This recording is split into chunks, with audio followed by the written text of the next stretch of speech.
O que é o termo de troca? O termo de troca é uma relação ali de preços mesmo, né? O preço daquilo que a gente compra versus o preço daquilo que a gente vende para o mundo. A situação agora é um pouco mais delicada, principalmente do ponto de vista da Ucrânia. Por que isso? E o desfecho dessa batalha legal vai trazer implicações enormes para o futuro das empresas de petróleo e da exploração futura nessa região da bacia Guiana e Suriname. Real subiu no telhado de novo no Terraço Cast de número 422. Fala pessoal, Caio Augusto, direto da noite de 7 de abril de 2024 em Ourinhos para o 422 do Terraço Cast. Neste estou com o trio mais amado do Brasil. E aí, Raquel de Sá? Alô, alô, terraceiros e terraceiras! Aqui quem fala é ela, a mulher do Tempo Sem Tempo. E a mulher do Tempo Sem Tempo está gravando, né, este áudio em um dia quente, um dia muito quente. O verão resolveu voltar. Eu dei uma conversada com São Pedro, a gente se acertou, né? O verão voltou, gente, é isso. O verão voltou quando não é mais verão, mas é isso. Eu tô aceitando que é verão, tô com roupa de verão, sabe? Unhas vermelhas que é de verão, e é isso. Obrigada de nada, vamos ter verão aí para os próximos meses. Tô sentindo. Seguimos na esperança da temperatura dar uma abaixada. Parece mesmo que o verão seguiu adiante. Fala, Renata Couto. Alô, alô, terraceiros! Oi, Caio, oi, Fernanda, oi, Raquel. Espero que esteja aí tudo bem com vocês. Aqui é a Renata, como sempre, trazendo o boletim internacional e, como sempre, de um lugar diferente. Dessa vez eu tô falando de São Paulo, eu tô falando aqui da Avenida Paulista, tá um barulhão, então eu já peço perdão aí se algum som da rua vazar. Eu tô gravando aqui fechada no banheiro para não vir muito barulho, mas mesmo assim o som aqui do trânsito é forte. Correspondente internacional, direto do coração de São Paulo. Esperamos todos que em segurança, inclusive. Tudo bem, Fernanda Pérez de Melo? Olá, meus amigos do Terraço Cast. Olha que prazer estar aqui com vocês em mais uma semana do nosso podcast favorito. É isso aí, mais uma semana dessa equipe magnífica. Vamos então ao 422.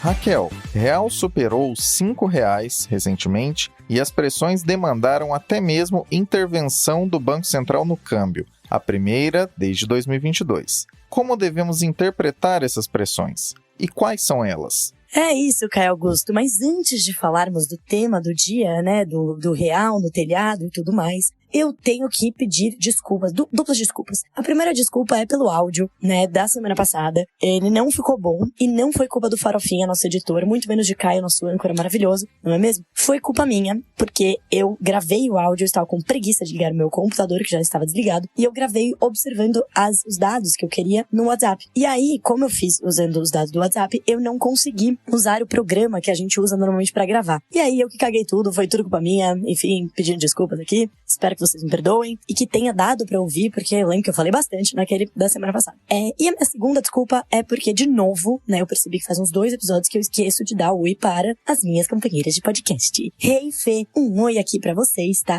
Por favor, não me odeiem. É que normalmente eu faço esse podcast aos 45 do segundo tempo, quando eu tô cansada, não sei mais o que eu tô fazendo. Então é isso, fica aqui as minhas duplas desculpas. E agora vamos a ela. Não é a novela, gente, não. Hoje é um novo tema. É claro que a novela, ela passa, né? Ela é intrínseca a todos os temas, mas o tema de hoje é dólar. Então é isso, gente. A gente viu aí que, né, real subiu no telhado, né? O tema é dólar, na verdade é real, né? É a taxa de câmbio entre o dólar e o real. O que a gente tem visto nas últimas semanas é que realmente o real tá enfraquecendo, né? Tá depreciando. Ele passou, inclusive terminou essa semana, né? Eu gravo este podcast no dia 5 de abril, às 6h48 da tarde, porque da manhã, pelo amor de Deus, ninguém merece. E o dólar fechou, né? Encerrou a semana aí em mais de R$5. Passou a barreira dos R$5, acho que era 5,0 alguma coisa, né? Passou aquela barreira psicológica dos R$5. E tava todo mundo, desde o começo do ano, desde o final do ano passado, dizendo que a tendência, na verdade, era de apreciação do real. Era da nossa moeda se fortalecer. Por quê? Porque a gente tá com as contas externas muito fortes, né? A gente realmente tem registrado dados de contas externas bastante fortes, exportando muito, né? Eu falei isso bastante aqui já nos últimos episódios, né? Que a gente, tá exportando muito petróleo, aquele petróleo que foi descoberto lá atrás e agora que tá rolando, né? O ano passado a gente teve a super safra. Então, por mais que a gente tenha os preços, né, de algumas as commodities caindo no mercado internacional, a gente estava exportando bastante. Então, estava entrando bastante dinheiro, isso estava sustentando a nossa moeda, que estava até indo bem em relação a outros emergentes. E a expectativa era de apreciação no ano. E também, né, diante de um movimento global de enfraquecimento do dólar. Por quê? A expectativa era que o Banco Central americano, o Fed, começasse finalmente a reduzir os juros, e aí, quanto menores os juros, né, menos eles não estão atraindo tanto capital para lá, e aí isso enfraquece o dólar. Só que o que aconteceu, gente? Aconteceram algumas coisas aí no meio do caminho, né? Primeiro, o último mês, não dá pra saber se é uma tendência ou não, mas no último mês que temos dados, a gente viu, por exemplo, a nossa exportação de petróleo caiu. Não sabemos exatamente por quê, estamos aí observando, mas os dados vieram mais fracos aí no último mês, né? E a gente viu que o petróleo era uma das nossas principais exportações aí, que estavam puxando bastante ali o dinheirinho. Outro ponto, os termos de troca pioraram. O que é o termo de troca? O termo de troca é uma relação ali de preços mesmo, né? O preço daquilo que a gente compra versus o preço daquilo que a gente vende pro mundo. O preço do que a gente compra continua baixo, né? Que são bens industrializados, principalmente, mas o preço do que a gente vende deu uma piorada. A gente teve uma queda aí de commodities, principalmente do minério de ferro, que caiu bastante, né? O petróleo, ele tá meio na contramão, mas quando a gente olha para agrícolas e minério, a gente vê que realmente teve uma quedinha. E parte do que a gente importa subiu. Então, por exemplo, a gente exporta petróleo bruto e importa petróleo refinado. É um dos nossos principais itens de importação, é o petróleo refinado. E o petróleo tem subido o preço aí no mercado internacional. Então, por mais que a gente exporte, a gente também importa. E os bens industriais, eles não estão mais com aquela deflação, né? Eles estão ainda fracos, mas não estão caindo. Então, deu uma piorada aí nos nossos termos de troca. E isso, como eu falo, é bastante importante, porque a gente tá falando, quando a gente fala do valor da moeda, é sempre uma coisa relativa, né? Então, tem mais dinheiros, tem mais dólares, o dólar custa menos, né? Que, pelo amor de Deus, entendam que isso é uma super simplificação.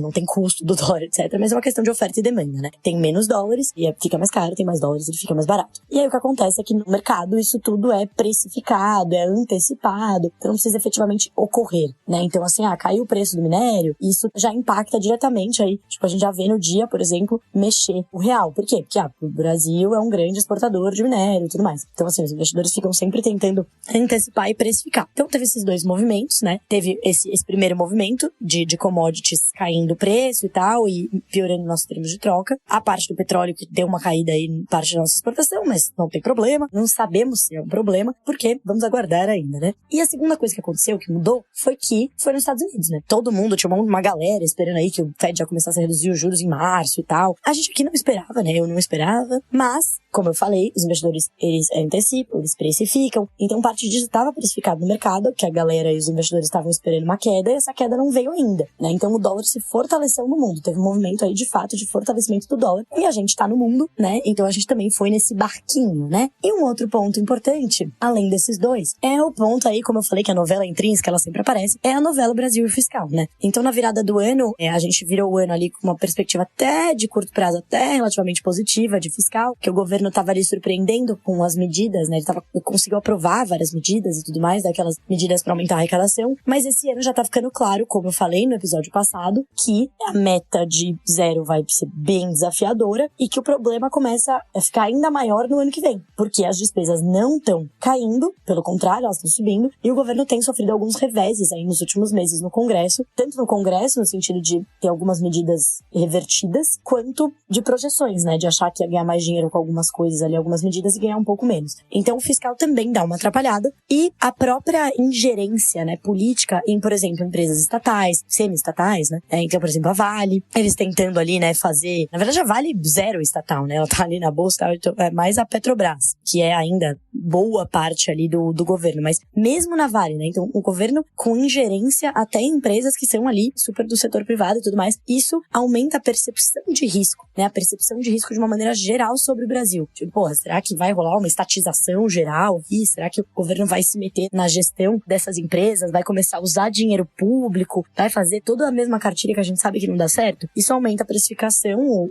a percepção de risco, e a moeda é um dos nossos principais ativos, então isso é precificado ali também, né? Então tem aí cenário político e fiscal também dando uma piorada. Então, commodities, juros nos Estados Unidos, cenário político e fiscal. E aí, gente, na última semana, teve uma cerejinha do bolo. Essa cerejinha do bolo foi o vencimento de títulos do Tesouro, que são a NTNA, que são títulos que são atrelados ao câmbio. Então, eu tive até que ler aqui uma reportagem, agradecimento aqui para quem escreveu essa reportagem do Valor, que ficou excelente, super explicativa, sobre o que é a NTNA e o que ela tem a ver com o câmbio, né? Porque o que é a NTNA? São títulos públicos atrelados ao dólar. Então, que nem a gente tem um atrelado à inflação, né, NTNB, no caso, então, vai te pagar uma parcela pré-fixada e uma outra vai seguir a variação da inflação. Essa segue a variação do câmbio. Por quê? Elas são muito antigas, né? Essas que estão vencendo, que iam vencer agora em abril, que vão vencer dia 15 de abril, elas foram emitidas em 1997, tá? Então, são títulos muito antigos, porque agora, esses títulos eram muito mais comuns. A gente tinha uma dívida externa muito grande, né? Isso, tanto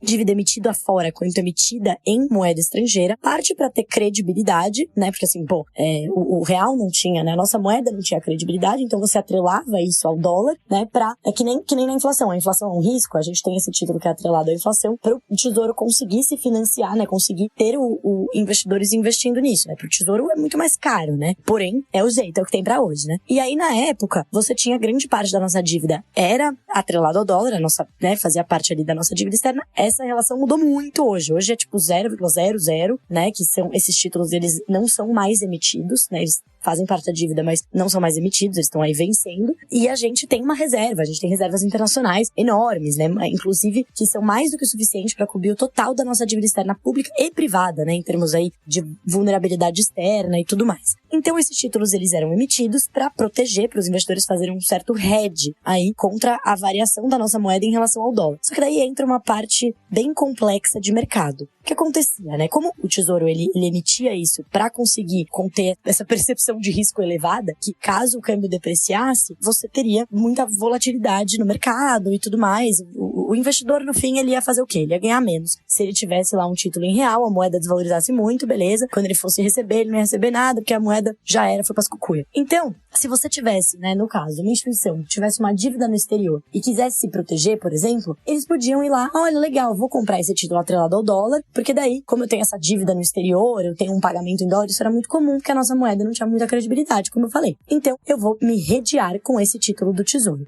Então, era para funcionar realmente como um hedge aí para esses investidores. Por que a gente não tem mais agora? Porque o Banco Central, a gente tem reservas muito robustas, então hoje, se tiver uma forte volatilidade no mercado de câmbio, por exemplo, o Banco Central pode intervir diretamente com a venda de parte das reservas ou com o swap cambial. O swap cambial, ele é feito, ele é uma negociação que trava o valor ali da taxa de câmbio e ele vai ser, vou te dar aqui esse swap, eu me comprometo, o Banco Central, a te pagar nesse valor da taxa de câmbio de hoje, mas no futuro. Mas esse contrato, ele é feito em reais, tá? Ele não é feito, inclusive tem um texto no Terraço que fala sobre o swap cambial, que é ótimo.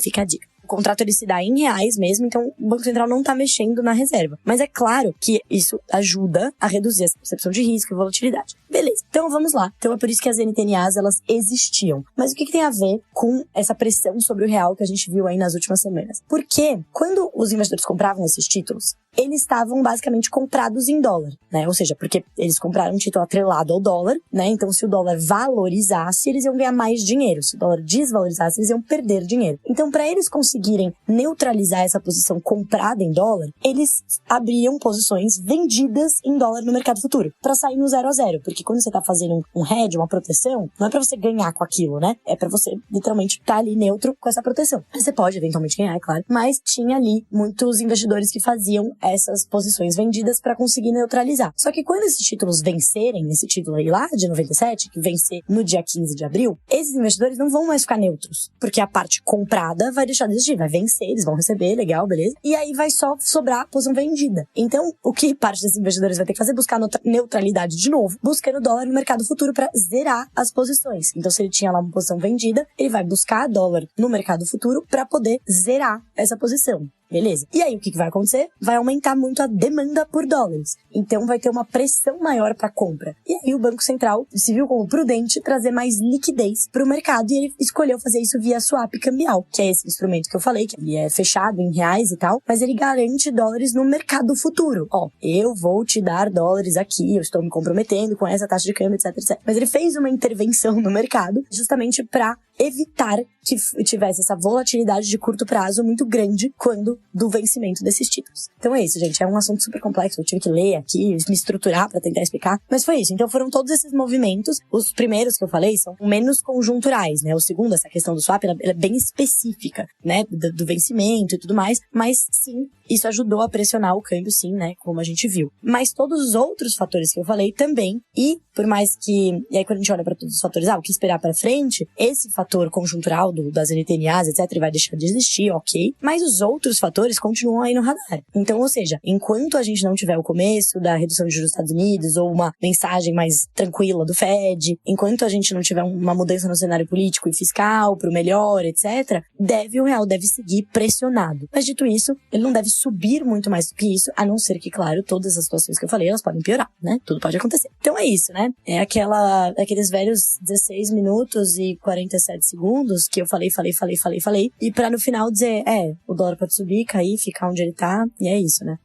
É isso, pessoal. Espero que vocês não desistam de ouvir esse podcast depois dessa minha conclusão maravilhosa. Primeiramente, desculpas aceitas. Certamente nossos queridos ouvintes notaram, mas não nos abandonarão por isso. Agora, sobre o câmbio. Essa variável faz parte do campo de itens que, já dizia aquela velha máxima atribuída a Edmar Baixa, foram criados por Deus para humilhar os economistas. É difícil prever o amanhã, é bem mais fácil entender como chegamos até aqui. E esse chegamos até aqui dessa vez é um tanto quanto desanimador. Tanto doméstica quanto externamente, os fatores indicam que essa subida do dólar talvez tenha trazido esses R$5 como um novo piso. Já foi pior, tendo em vista que em 2022 chegamos a superar levemente 5,70, mas poderia estar melhor, levando em conta alguns cálculos de valor justo do dólar frente ao real, algo tão perigoso que é complicado até de olhar como é feito, apontam que poderia estar próximo de 4,50. Diferentemente de aspectos que impactam mais em juros, aqui no dólar, os aspectos são mesmo majoritariamente relacionados ao resto do mundo. Mas é aquela velha história. Se a gente é apenas um pequeno barco movimentado pela subida e descida das marés, fica muito mais difícil aguentar as sacudidas dessas marés, quando eventuais problemas nesse barco ficam sempre para depois. Especificamente sobre o fiscal, apresentamos um panorama bastante detalhado no episódio anterior, o 421. Vale a pena ouvir caso você ainda não tenha feito isso. A grande novidade que ocorreu recentemente foi essa intervenção cambial feita pelo Banco Central que, como a Raquel bem explicou, teve uma razão bem específica, que não foi pura e simplesmente o dólar subiu, então precisaram agir. Mas, se esse fator pontual já fez sua participação, os outros aspectos todos do cenário, aqui e lá fora, continuam com suas problemáticas em curso. Vale destacar que, por sermos um país bastante exportador de commodities, o ponto sobre os termos de troca estarem piores hoje também conta muito. Existem sim outros fatores relevantes, mas lembrem-se sempre de uma coisa muito importante. Se as commodities estão indo bem, muito provavelmente o PIB brasileiro também estará. E a má notícia é que não costumamos fazer a lição de casa entre os booms de commodities para tentar tornar o crescimento menos dependente das commodities. Dólar é um dos itens mais voláteis e cruéis da economia, mas estamos sempre aqui com foco em te trazer o que aconteceu e, com os cenários que vão se desenrolando, vamos juntos descobrindo o que acontece com variáveis tão voláteis quanto essa.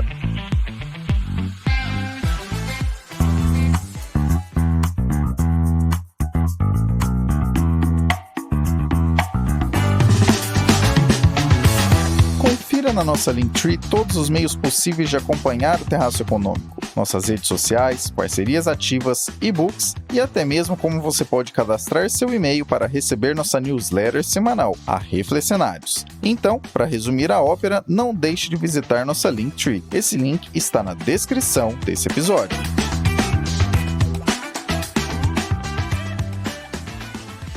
Renata, traga para nós o Boletim Internacional, atualização da guerra na Ucrânia e as preocupações de Zelensky com o apoio enviado pelos Estados Unidos. Então, o que acontece nesse momento? A gente já falou aqui, eu acho que a última vez que a gente conversou sobre o conflito da Rússia, da invasão da Rússia na Ucrânia, essa guerra na Ucrânia, é que a gente estava vendo dificuldade de apontar aí quem seria um vencedor. Tanto a Rússia quanto a Ucrânia estavam ali, estão ainda, né, num embate, num conflito, em que a gente não via assim, uma saída vitoriosa para o Putin nem para o Zelensky, né, uma guerra que deveria e ainda tem uma probabilidade bastante grande de durar muito tempo, ter muitas mais perdas humanas, mais perdas econômicas, mas que a gente estava com uma dificuldade de ver uma resolução desse conflito. A situação agora é um pouco mais delicada, principalmente do ponto de vista da Ucrânia. Por que isso? Porque a gente vê assim, um momento mundial que acaba favorecendo a ofensiva russa por uma série de questões. A primeira, é claro, né, que a gente sempre fala aqui, show me the money, né, dinheiro. Então os ucranianos estão precisando muito de dinheiro para poder melhorar a infraestrutura, produzir mais armamentos. Eu acho que a grande questão aí é a quantidade de míssil, a quantidade de armamentos, a quantidade de ataques que a Rússia consegue fazer na Ucrânia e que a Ucrânia consegue fazer na Rússia para se defender. E a Ucrânia está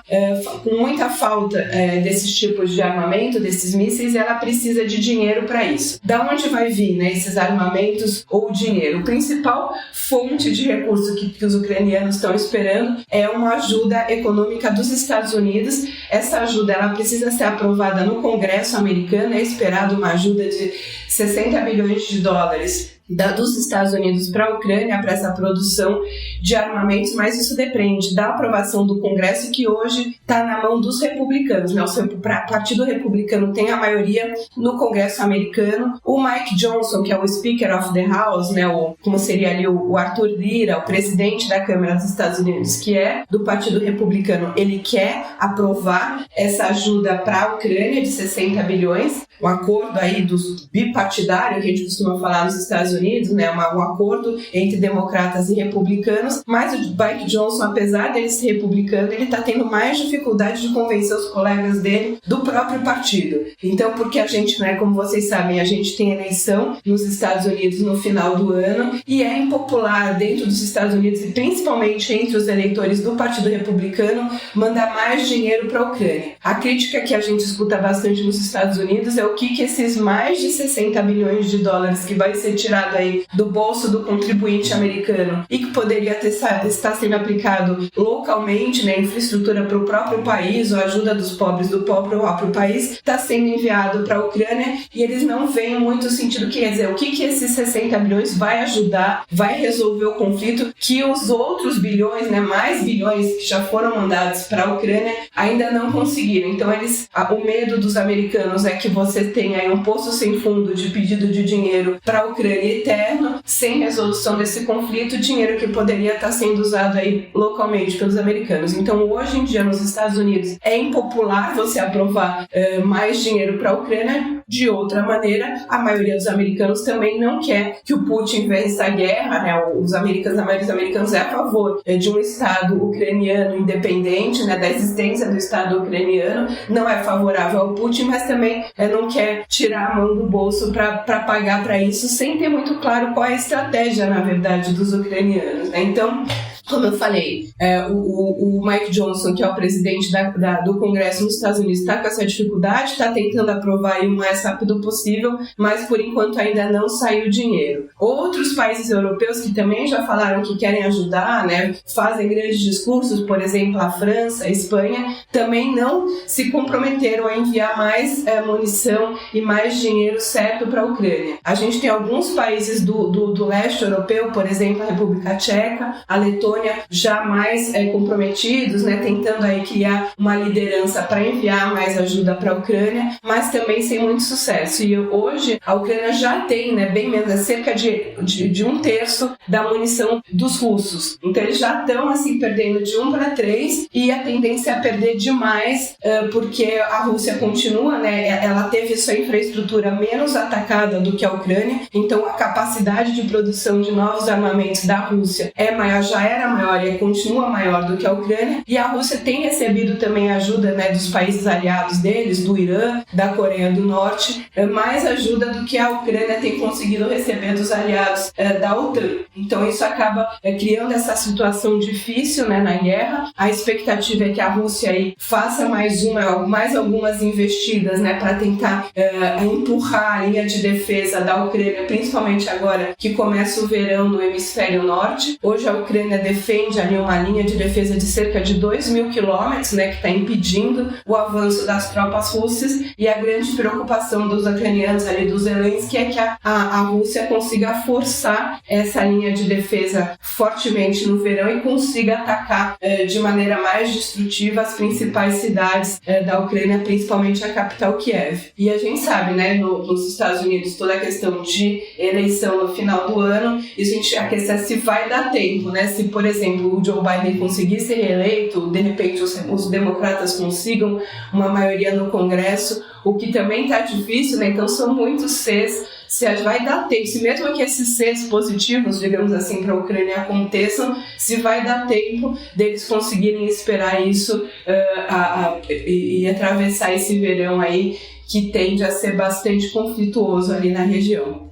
Todo conflito bélico é uma tragédia, sobretudo para quem nada tem a ver com isso, os civis dos dois lados. Os dois grandes impasses de 2024 que tornam a Ucrânia mais suscetível a sair derrotada desse conflito do que a Rússia são esse pacote de grande ajuda que está parado no Congresso americano e a possível ou provável vitória de Donald Trump, que tem sinalizado constantemente que, se entrar novamente na Casa Branca como presidente, vai encerrar o conflito rapidamente. E tendo em conta que ele não é apoiador do envio de ajuda americana à Ucrânia, além de ser razoavelmente parceiro de Putin, essa resolução rápida seria algo como: agora a Ucrânia terá de ceder esse pedaço de território à Rússia. É claro que não se trata apenas de uma questão financeira, mas esse aspecto faz bastante diferença. Quem ouve esse podcast há um tempo razoável irá se lembrar de quando discutimos por aqui, no início do conflito da Ucrânia, o risco enorme para a Europa de ficar sem o gás russo, algo que estava para acontecer como resposta da Rússia às sanções do Ocidente.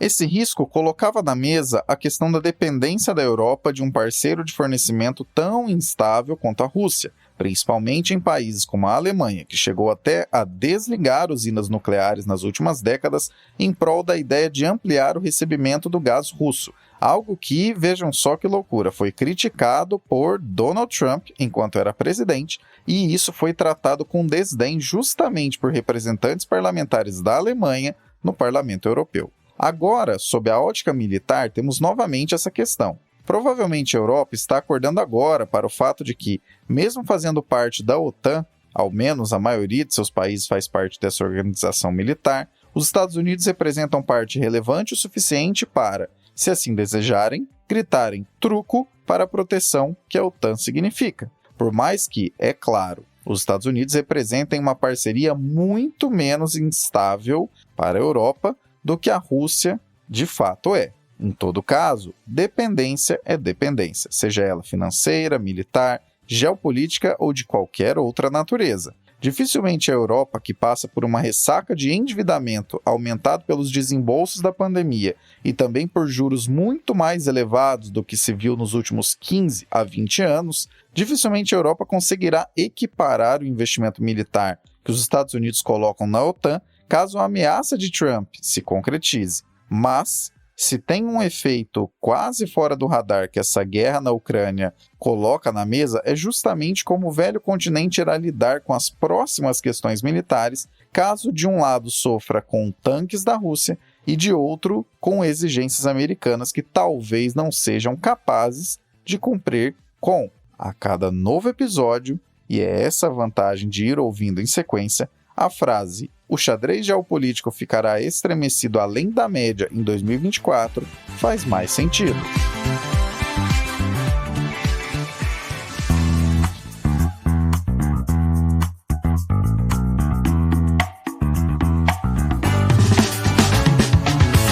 Gosta Gosta de como os conteúdos do Terraço Econômico traduzem e desmistificam as coisas? Saiba que não fazemos isso apenas com análise dos cenários, mas também para parceiros comerciais. Para saber como o seu negócio e o nosso negócio podem ser parceiros, visite na nossa Linktree o item Contrate o Terraço.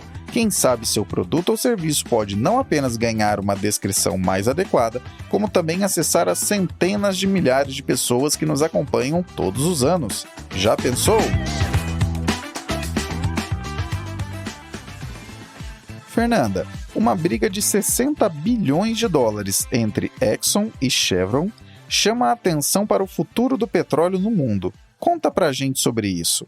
Recentemente, a Guiana, um país aqui da América do Sul, com menos de 1 milhão de habitantes, se tornou um ponto de forte atenção por conta da exploração de petróleo offshore. Isso se deve às impressionantes descobertas de petróleo feitas pela ExxonMobil no que ficou conhecido como Stabroek Block.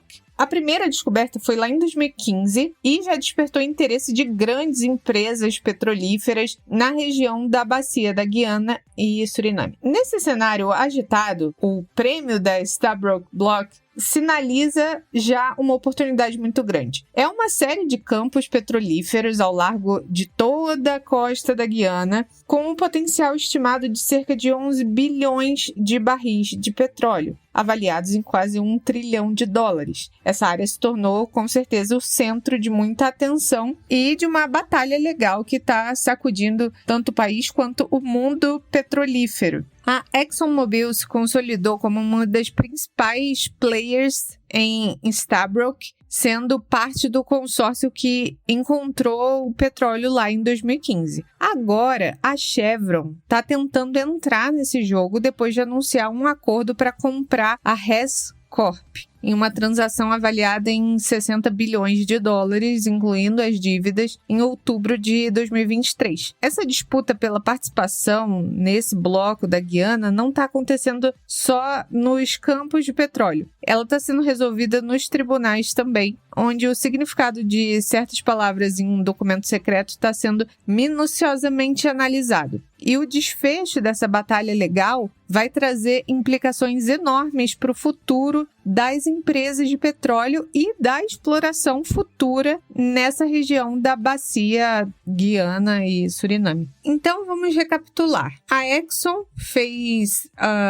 parte do consórcio que encontrou petróleo lá em 2015 na região. A Chevron agora está tentando entrar, depois de anunciar que comprou uma nova empresa. E a Hess é sócia da Stabroek Block. Ela tem 30% do bloco. A Exxon é operadora, controlando 45%. E a estatal chinesa CNOOC detém os 25% restantes. O acordo da Hess daria à Chevron acesso às riquezas petrolíferas da Stabroek Block, transformando as suas perspectivas de longo prazo. Mas a Exxon, que é arquirrival da Chevron, entrou com uma ação judicial para bloquear esse move, tentando abrir portas para controlar uma parcela ainda maior das riquezas. Então, a Exxon, que tem 45%, estaria de olho nesses 30%, que é onde a Chevron está se inserindo nesse jogo.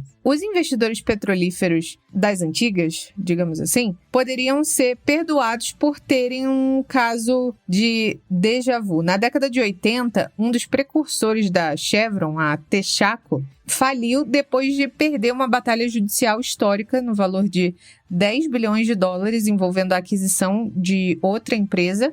E, embora a disputa atual seja bastante diferente, o seu resultado vai trazer consequências, trazer consequências como o de 4 décadas atrás.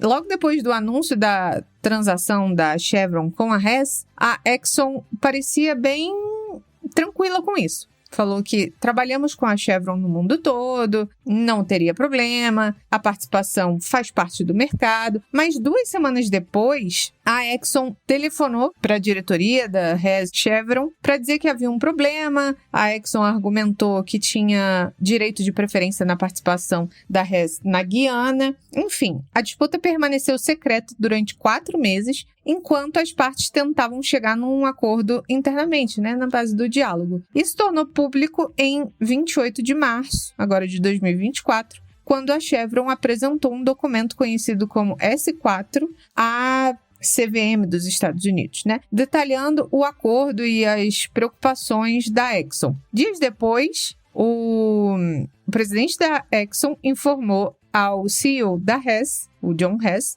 e ao CEO da Chevron, que a empresa estava processando por arbitragem, por questões de mercado. As empresas petrolíferas normalmente compartilham os riscos de operar em países fronteiriços, como a Guiana já foi, nunca possuindo 100% de um projeto. Para detalhar os direitos e as obrigações entre si e com os projetos, eles montam um contrato confidencial, óbvio, com todos os acordos dessa operação conjunta. Embora os detalhes exatos permaneçam secretos, a gente pode ver que os contornos, o que já está escrito, usando o modelo da indústria como ponto de partida, pode deixar esse jogo um pouco mais quente. Tá, mas o que os especialistas estão esperando dessa disputa por fatia de mercado? O que a gente tem visto aqui é que os especialistas dizem que a Exxon não deve ganhar essa porque um acordo empresarial ao nível da empresa-mãe normalmente não desencadeia direitos de preferência dos ativos, mas isso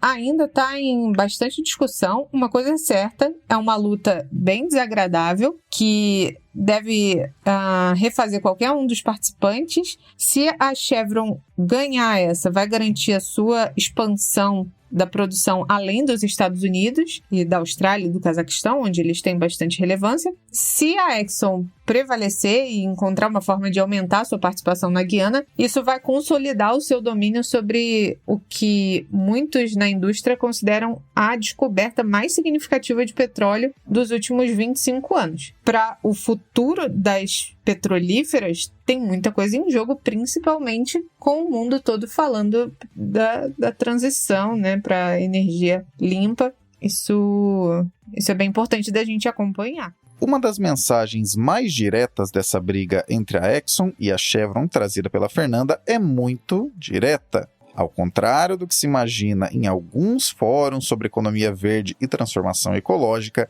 ainda existem esforços consideráveis na direção de seguir explorando petróleo no mundo, principalmente porque a demanda por combustíveis fósseis ainda é o que move o planeta. Inclusive, não é apenas o que move o mundo, como o que, nesse exato momento, ainda está acelerando em demanda.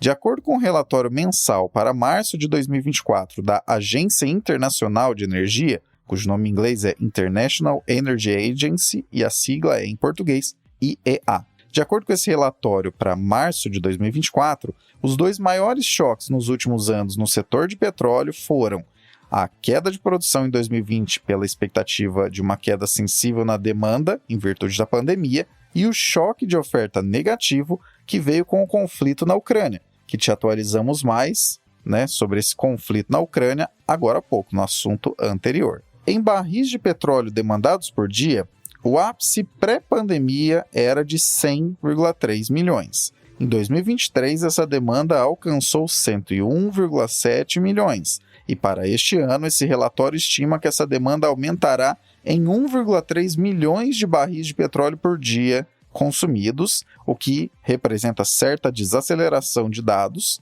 do que esse relatório que acompanha mensalmente o setor tem trazido, mas ainda assim renova a demanda máxima por petróleo no mundo nesse ano, caso essa previsão se concretize. A transformação verde ainda pode acontecer e existem diversos esforços sendo colocados globalmente para que, de fato, ela venha a ocorrer. Mas não tenhamos ilusões. O petróleo ainda é a matriz energética que move o mundo. E por contendas multibilionárias e pelo aumento da demanda, a ideia de que há alguma rejeição das matrizes produtivas por esse tipo de insumo é totalmente desconectada da realidade dos dados. Quem levará a melhor nesse cabo de guerra entre Exxon e Chevron ainda não sabemos. Mas o que tiver de relevante advindo dessa questão, certamente você poderá ouvir em análises aqui no Terraço Cast.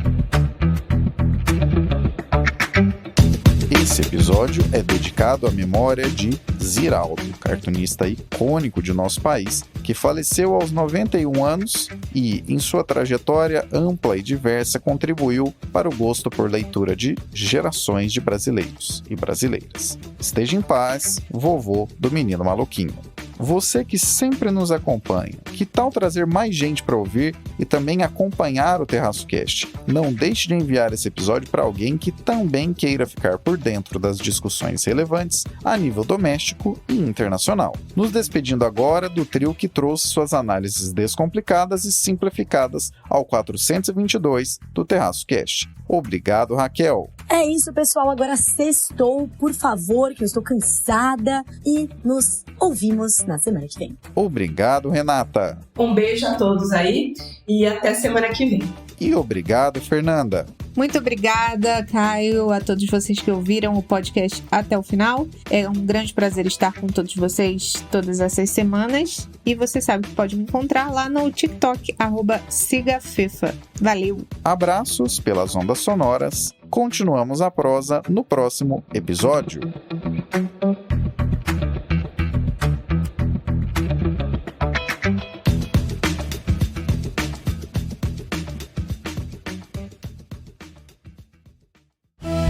Este episódio foi editado por Atelas, soluções em áudio para podcasts.